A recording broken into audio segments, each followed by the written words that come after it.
Meet Mr. Maize, the genetically modified maize living and growing happily in Brazil. Meanwhile, in the EU, the animal feed sector needs Mr. Maize to feed European animals, enabling the production of high-quality meat and milk. The EU is particularly dependent on crop imports. As more and more farmers worldwide choose to grow genetically modified crops, especially soy, maize, cotton and rapeseed, these crops are now the standard for trade. Mr. Maize is really excited to come to Europe and contribute to its economic welfare. With this great purpose in mind, he embarks on a plane for a new adventure.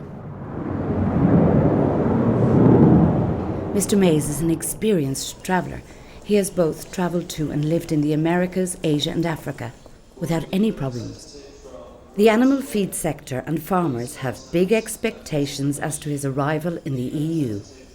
Mr. Maize is confident. But before he can leave the airport, he must be checked.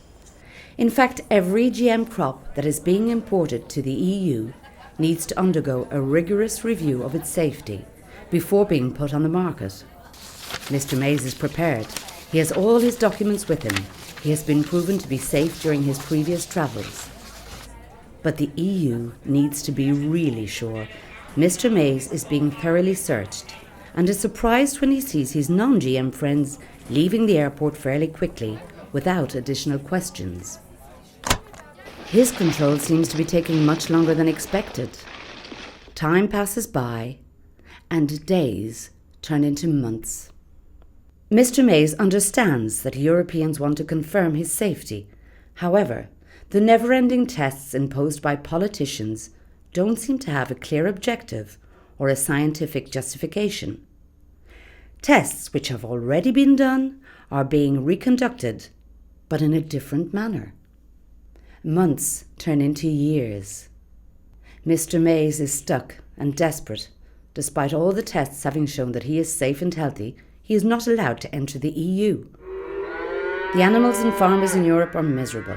Without Mr. Maize, the cost for livestock feed will increase, leading to a higher price of beef for the consumer. But was this all a very bad dream?